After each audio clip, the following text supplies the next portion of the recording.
ठीक है, आज के लिए हम इतनी कहानी रखते हैं। बेटा कहानी सुने आपने? किसकी कहानी सुन रहे थे आप लोग? हाँ, तारा। कहाँ, कितने साल की थी तारा? है ना, 7 साल की थी। क्या हुआ उसने? कौन मिला उसको? उसने क्या कहा उससे?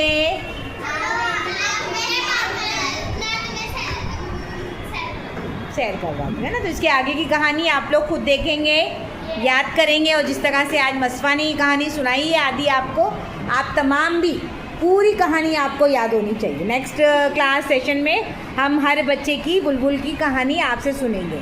ठीक है, क्लैप करो उसके लिए, मसफा के लिए। Very good, very good.